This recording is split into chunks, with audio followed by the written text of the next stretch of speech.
Srila Prabhupada ki jai. Srimad Bhagavatam ki jai.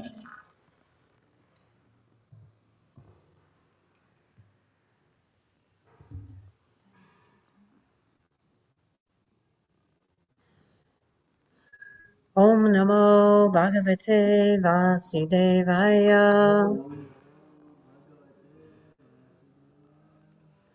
Om Namo Bhagavate Vasudevaya. Om Namo Bhagavate Vasudevaya. O my Lord, the all-pervading personality of Godhead, I offer my respectful obeisances unto you. We do this together. Narayanam namaskritya naram chaiva narottamam devim saraswatim vyasam tato jayamudidayet. Before reciting the Srimad Bhagavatam, which is the very means of conquest, one should offer respectful obeisances unto the personality of Godhead Narayana, unto Narayana Rishi, the supermost human being, unto Mother Saraswati, the goddess of learning, and unto Srila Vyasadeva, the author. Nashtaprayeshu Bhadreshu Nityam Bhagavata Sevaya Bhagavati Uttama Shloke Bhaktir Bhavati Naishtiki. By regular attendance in classes on the Bhagavatam and by rendering of service to the pure devotee, all that is troublesome to the heart is almost completely destroyed, and loving service unto the personality of Godhead, who is praised with transcendental songs, is established as an irrevocable fact. Om Jnana-timirandasya Jnananjana Shalakaya Chakshurunmilitam Yena Tasmai Shri Gurave Namaha. I was born in the darkest of ignorance, and my spiritual master opened my eyes with the torchlight of knowledge. I offer my respectful obeisances unto him.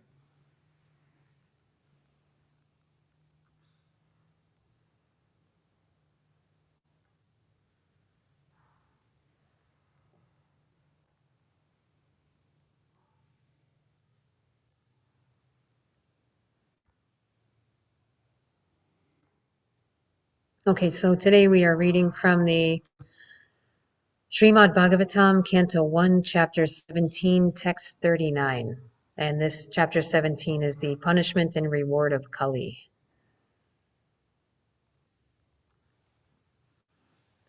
Punascha yachamanaya. Punascha yachamanaya. Jatarupam adat prabhu.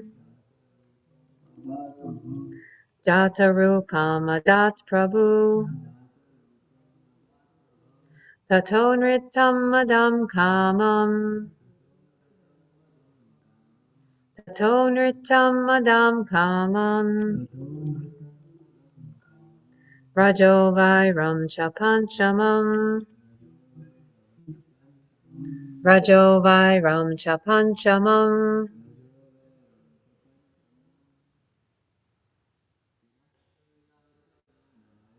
Punascha yachamanaya. Jatarupam adat prabhu. Tato nritam madam kamam. Rajo vairam cha panchamam. Okay, so we'll do the word for word together. Puna, again. Cha, also. Yachamanaya, to the beggar. Jata rupam, gold. Adat, gave away. Prabhu, the king. Tata, whereby. Anritam, falsehood. Madam, intoxication. Kamam, lust. Raja, on account of a passionate mood. Vairam, enmity. Cha, also. Panchamam, the fifth one. Translation and purport by His Divine Grace, A.C. Bhaktivedanta Swami Srila Prabhupada Ki Jai. The personality of Kali asked for something more, and because of his begging, the king gave him permission to live where there is gold, because wherever there is gold, there is also falsity, intoxication, lust, envy, and enmity. So when it says here that the personality of Kali asked for something more, What did he previously ask for and now he's there? Or what did Maharaj Parikshit give him and now he's asking for something more? Where did he tell him to go?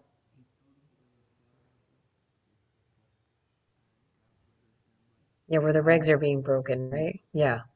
So he's saying, can I go where there's gold? Because then these things are going to be there. So Prabhupada explains in the purport. Although Maharaj Parikshit gave Kali permission to live in 4 places, it was very difficult for him to find the places because during the reign of Maharaj Parikshit, there were no such places. So there were no places where the regs were being broken. Therefore, Kali asked the king to give him something practical which could be utilized for his nefarious purposes. You guys know what nefarious means? Bad, yeah. It's like you have like evil intentions for something. You want to do bad deeds. Let's look at the nefarious. Typically of an action or activity, wicked or criminal.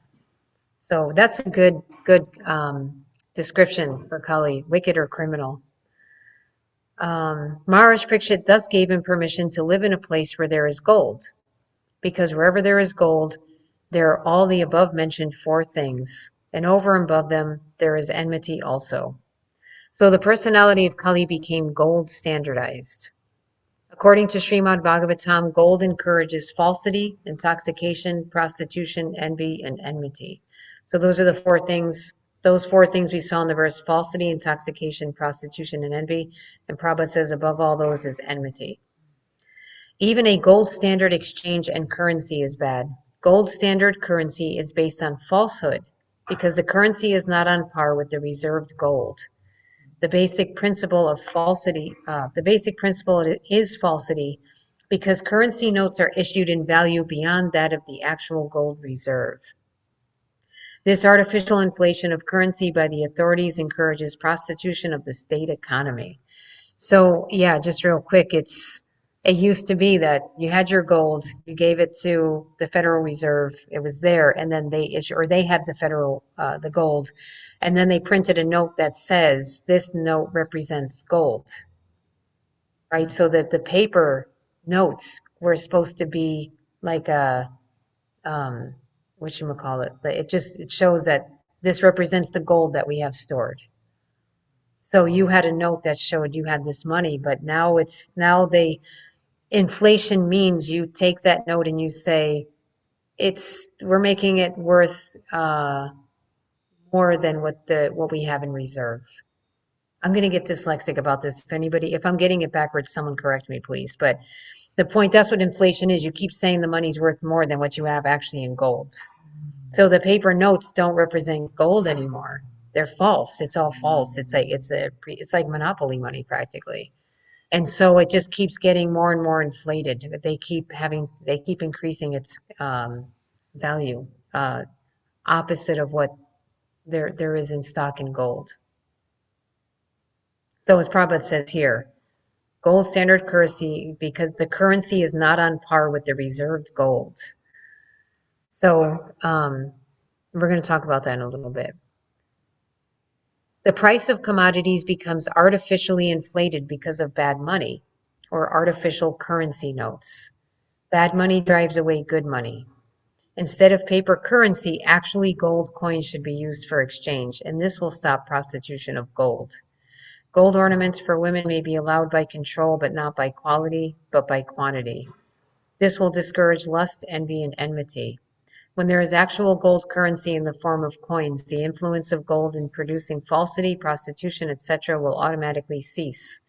There will be no need of an anti-corruption ministry for another term of prostitution and falsity of purpose.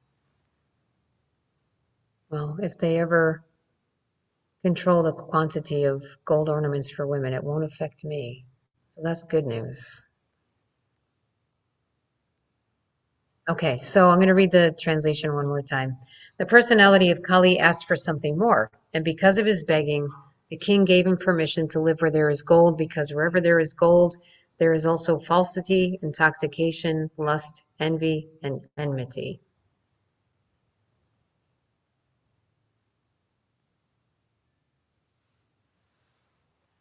Hare Krishna. If I can say something real quick.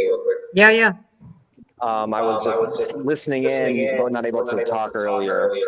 Nefarious comes from the root word nefas in Latin, which means to go against divine law or to go against God. Ah. So Oh yeah. nefarious is not just like bad, but it's to directly go against God. And then all the big examples that we learned in class when I was in school is all the times when a human imitated gods, like the Roman Yep. and Greek gods, they were then punished. There's the big ones that we know are like this one guy, he's, like pushing a rock up a hill forever and it always falls down Yeah. again and stuff like that. All these the worst punishments are always for what they call nefarious crimes. Okay. Thanks for sharing. Yeah, I'm seeing it here in the dictionary from the Latin.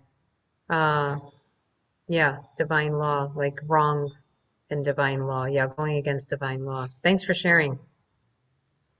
We're going to do a lot of dictionary definitions today because anyway, but first what I wanted to do is just I just want to go back one verse for a moment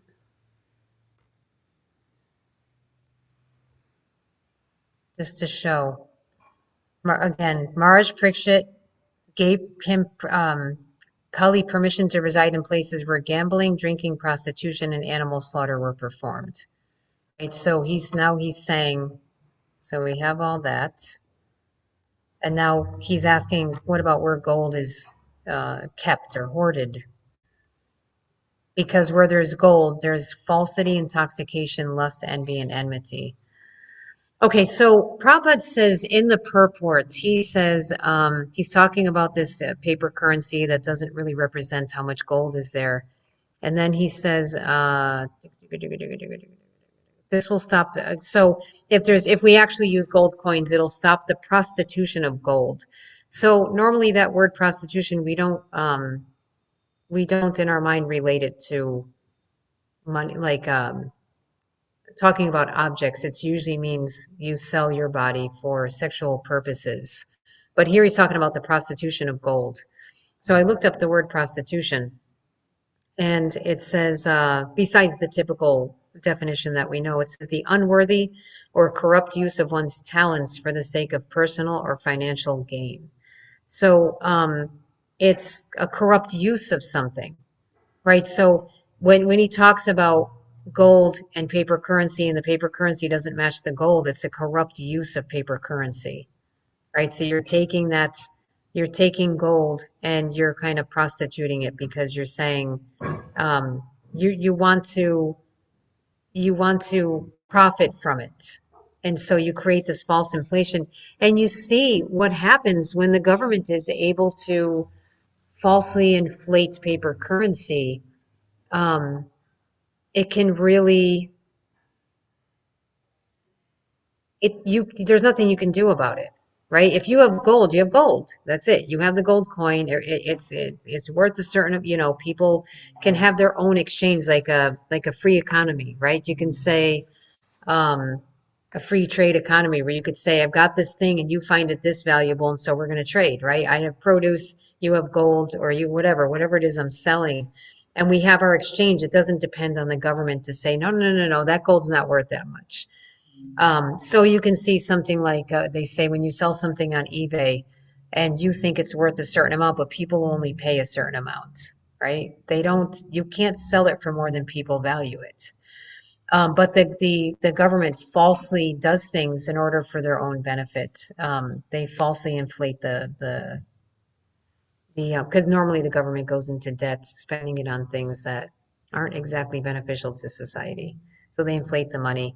And then you have situations where there's false inflation on the prices of things where, for example, this is my understanding, anybody correct me if I'm wrong, is that Winston Churchill artificially inflated the price of rice in India because to tempt, he wanted Indians to fight on the British side. And so he wanted them to start starving so that they can hire them for the army. They wanted they created like a false inflation of prices. People starved to death because he had his own objective that he wanted to get them to join the military.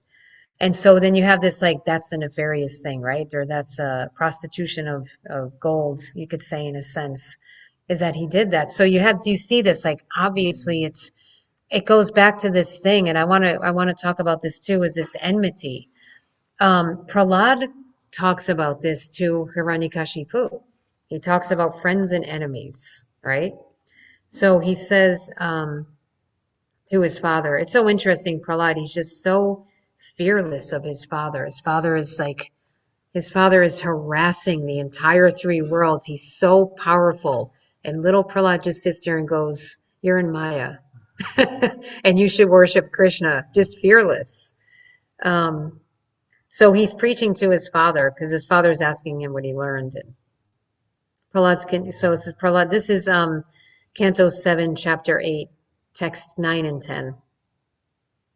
So Prahlad Maharaj continued, "My dear father, please give up your demoniac mentality. Do not discriminate in your heart between enemies and friends. Make your mind equipoise toward everyone.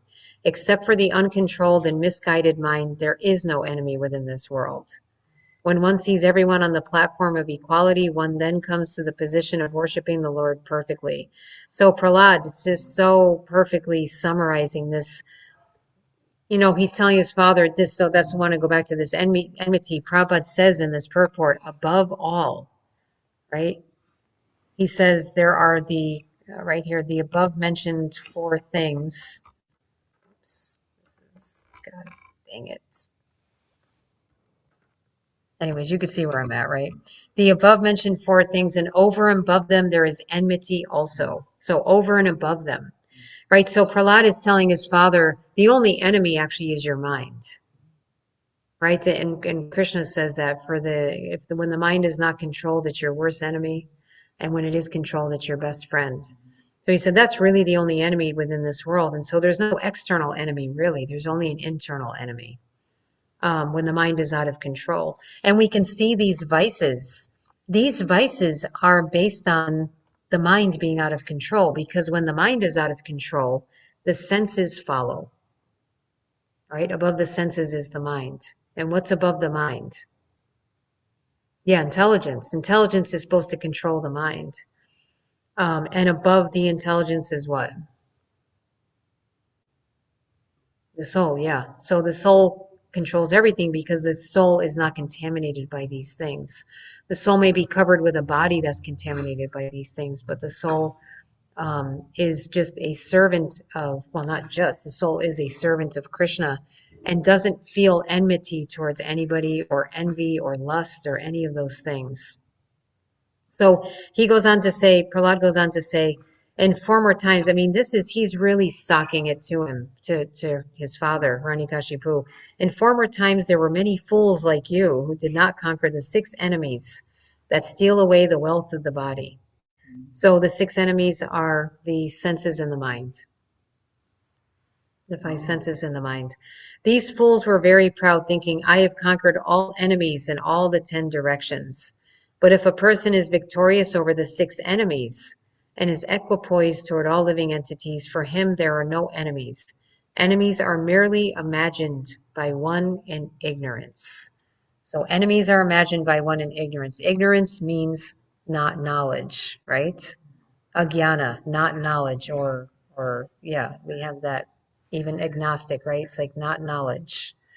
So that's if you don't have knowledge, you have ignorance. And ignorance um, like we say, the mode of ignorance is tamas, it's darkness. To be in ignorance means to be in darkness. You can't see things as they really are. So Hiranyakashipu is seeing all these enemies all over the world that he has to conquer, and really, the enemy is right in front of him in his mind, in the form of his mind. Okay, so that's enmity.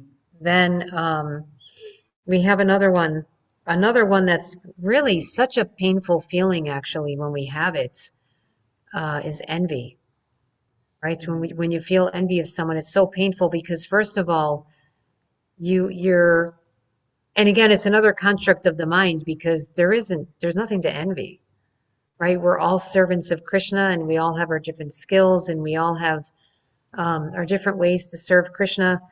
And to envy others means to want something they have or a skill that they have, even though it all belongs to Krishna.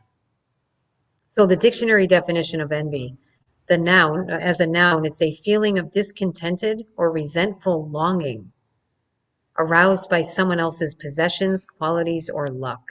Of course, we know there's no such thing as luck. Right, so that's it. That's the clincher, actually, is that it says that you're resentfully longing someone's luck. But if you understood there's no such thing as luck, and you know it's all given to you by Krishna, then a person in Krishna consciousness will just accept whatever Krishna has given him, knowing that whatever Krishna has given him is what's best for him or her, right? It's like it's what's best for us. And then we take whatever Krishna gives us and we use it in Krishna's service. If it can't be used in Krishna's service, we reject it, right?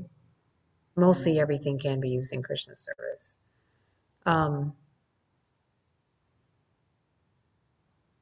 And so that envy stems from the ignorance of thinking that I should possess certain things, rather than seeing Krishna as the proprietor of everything, as he explains in the Gita. He's the proprietor of everything. So really, he's just lending us things to use in his service. You know, like here's a computer you can use in my service. Here's some other things you can use. And so we don't have to envy anybody because it's like, okay, that's what Krishna gave them to use, and I have what Krishna gave me to use. Another, so the verb, envy as a verb, desire to have a quality, possession, or other desirable attribute belonging to someone else. So I guess my question is why instead of just using your qualities, possessions, or other attributes in Krishna's service, why would you want someone else's? And that's not, it's kind of a rhetorical question, but it's kind of a real question too. What in our mind leads us to think, rather than looking at what I have, I want to look at what somebody else has and wish that I had that?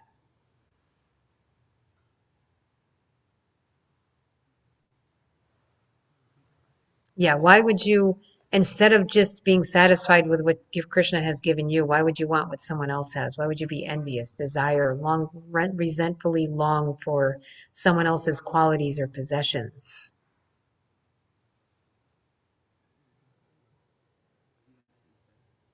The lust, okay, so lust, you're lusting over things that you don't have. He has something better and I want that something better. Okay, what else? Anybody else in Zoom have any thoughts? Ignorance. Ignorance, yeah, okay, ignorance. Ignorance of what? What is it that you need to know that you don't know?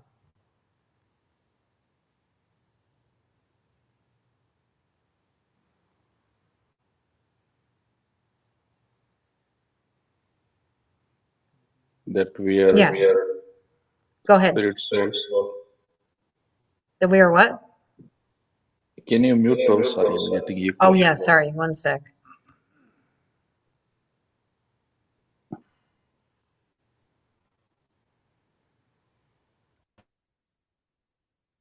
Ignorant that we are spirit soul, part and parcel of Krishna, and don't belong to this world. And we are here temporary. Okay, good. Yeah, we're here temporary, we're spirit souls. And again, going back to that, everything belongs to Krishna. And I think what it really boils down to is rather than if we took Jai Shishi,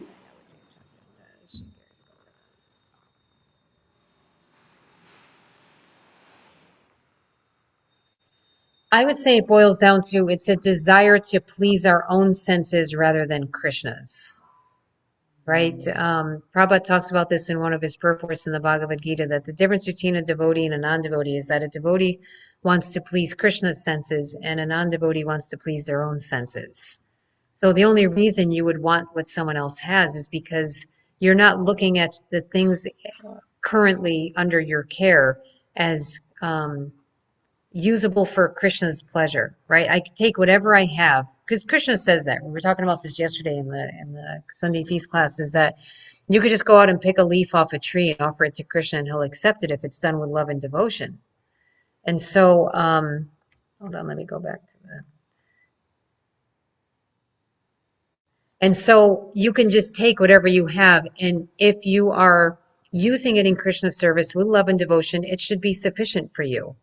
But you want what someone else has because you actually want to gratify your own senses, right? Someone has something better than you, and so they look better than you in the eyes of society. Um, they have a more attractive spouse, or they have a sports car, or they have a bigger house. And so it starts to become this thing that I want to satisfy my senses. I want to look good in the eyes of the public. I want to look good to my friends. I want to show them, basically, I want to show them that I'm Krishna, and I can attract the most attractive mate, and I can have the most expensive car and the biggest house, and the most beautiful things in my house, and the most expensive things, Rolex or whatever kind of car is considered the coolest, sports car, and convertible. It's got to be a convertible. So, and of course, if it's convertible, you got to live in a warm place, because all the rich people with convertible cars live in warm places. So then it becomes this like fever, try to get more and more and more. And so this goes back to the gold thing, right? How do I get all these things? I need gold. So gold, wanting that gold, or that paper currency, whichever. We want that because we need to have all these different things. And we need to have all these different things because we're in competition with others. So that's the enmity, that I want to lord it over these other people. Therefore, I have to be their enemy. So enmity, in the dictionary definition, it's a noun, the state or feeling of being actively opposed or hostile to someone or something. So we have this hostility towards others. Why? Because we want to be the center, and they're maybe doing a better job of it. They're maybe getting all the attention. They have the attractive spouse. They have the bigger house. They have the better car. And no matter how much you have, it's never enough, because there's always someone who has more than you. Then there's someone who owns an island. We won't name any names, but there's someone who owns an island, and then they're doing nefarious activities there. And, so then it becomes you want in on that. Then you want to be associated with people who are rich. It just becomes this never ending, quest to have more and more gold or more and more money, and to be above others. Whereas for the Vaishnavas, it's the other way around. It's this quest to please Krishna. And whatever I have in my possession that Krishna is loaning to me right now, no matter how small or insignificant it may seem, I want to give it to Krishna with love and devotion. And so when I have that mentality that whatever comes my way, I'll accept, and whatever Krishna doesn't give me, I'm not meant to have, there's no enmity towards anybody anymore, right? How can there be? You don't see anybody as your enemy. You see them as also belonging to Krishna. Because if you see everything belonging to Krishna, you see everyone as belonging to Krishna. And if they belong to Krishna, all you want to do is support their service to Krishna. Whatever I can do to help you serve Krishna, and whatever I can do to serve you as a devotee of Krishna, right? Because we know that we don't go directly to Krishna, we go through the devotees. So it turns this whole thing upside down, this whole mentality, of trying to lord it over others, of trying to have all, as many possessions as possible. It turns it upside down, which really is right side up, because what everyone else is doing is upside down. It's backwards, right? It's a perverted reflection of what goes on in the spiritual world. And so in the spiritual world, Krishna is the center of everything. Everything is meant for him, and everyone helps each other serve him. And so when we engage in that type of consciousness, there's no need for falsity. Why do we have to artificially inflate money? Or why do we have to lie to people? Or why do we have to cheat? We don't. We only cheat because we didn't get what we wanted, and we had to find some way to get it. And that may mean cheating other people, or we want to be seen as more important than we actually are. And so we have to make stuff up about ourselves, right? You see it. There was a politician recently who pretended, what was it that he pretended? I can't remember. He made up some story about being in the military or something like that, that he got a Purple Heart. I can't remember. It was some false story that he made up. And everybody found out about it, and they got really angry. But why would you have to make up that story? Because you want to look better than you actually are. Intoxication, let's see, it's 8:31, so we don't have time to get into that too much. But basically, to get intoxicated, people tend to get intoxicated so that they could be more uninhibited, right?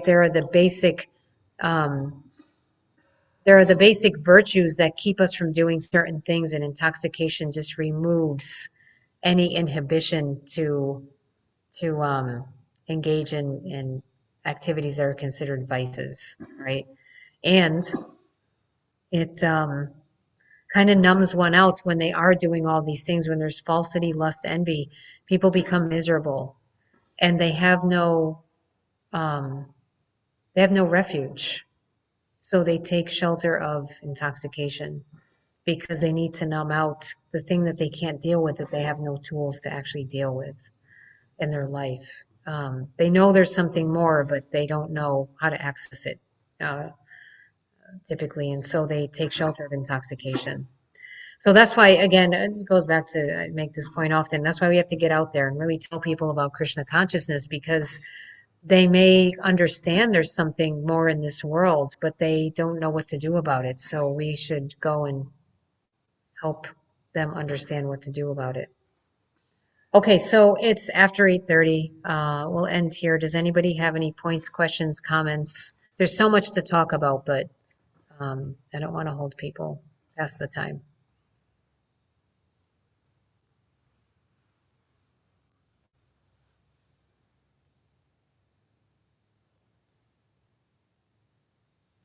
Any points or questions or comments from Zoom or in person? Okay, hold on, let me.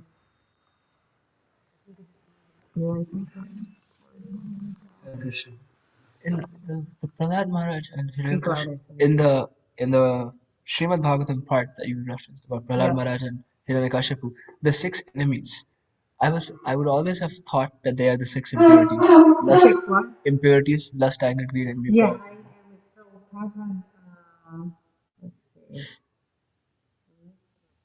It's in the-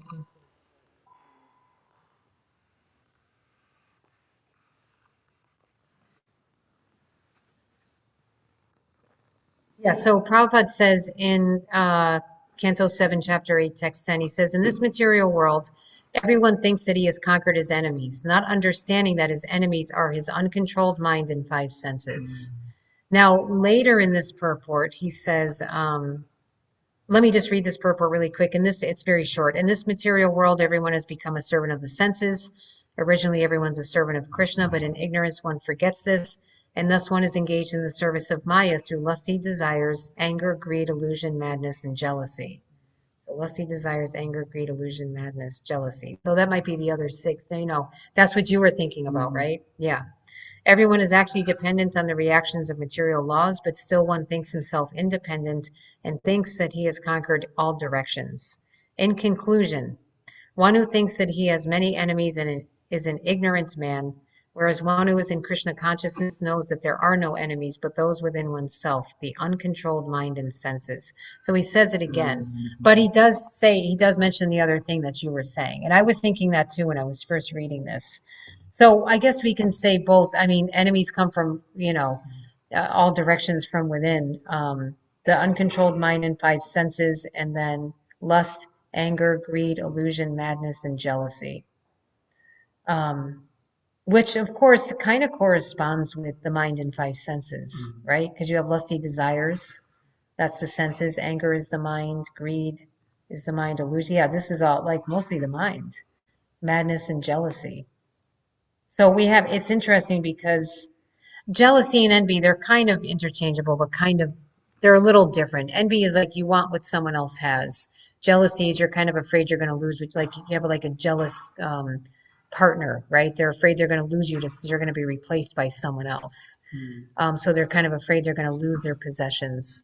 Or they may be envious of another person who they think might steal your partner, right? They usually say jealousy is in terms in relationships. Okay, so any other points or questions or comments or realizations? So Mataji, like when when Kali like resides in gold, when like is that's kind of a thing, right? So even in that age and this thing, only like kings and like big people, they might be having gold, right? Like any ornaments and this thing, like that type of thing, right? Most of the time. So how to perceive that like in this uh, at this age now, like when like personally I do have like gold and my things and all, like, so what's kind of the recommendation and the suggestions? The recommendation, are you asking about the recommendation for dealing with the fact that we do have to have money or gold or whatever? Is that what you're saying? I couldn't really hear so well. We we had to deal with wearing gold, so how do we do that? Yeah, so how do we keep Krishna conscious? So we know that Lakshmi is always at the feet of Vishnu, right? So we always have to keep Lakshmi connected with Vishnu. Otherwise, Lakshmi it transforms into Maya, right? So our money should always be connected with Krishna in some way or another. And if that's the case, if we're doing that, then there won't ever be that illusion, that thinking. That's the same thing, and I know I've mentioned it before, is like Ravana stealing Sita, the goddess of fortune. He stole a Maya version of her, right? Because as soon as you try to separate Krishna's energies from Krishna, it becomes Maya. And so when you think that your money is a separate thing only for not you personally, but when one thinks that their money is a separate thing to be enjoyed separately from Krishna, it ends in in Maya. It doesn't become, it's not a Krishna conscious thing anymore. But if you see money as Lakshmi, who is always connected with Krishna and belonging to Krishna, then you won't fall into Maya with it. So it should always be used, whether or not it's giving in charity to the Sankirtan mission or being used at home for worshiping Krishna and offering bhoga to Krishna and things like that. I hope that answers your question. I don't know if I heard you right.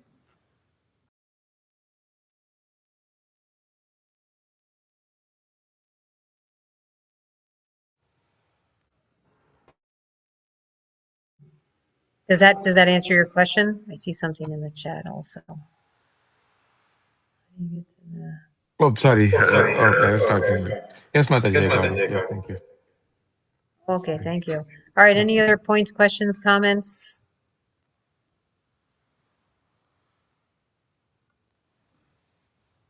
Okay, if not, we'll end here. Srimad Bhagavatam ki jai, Srila Prabhupada ki jai.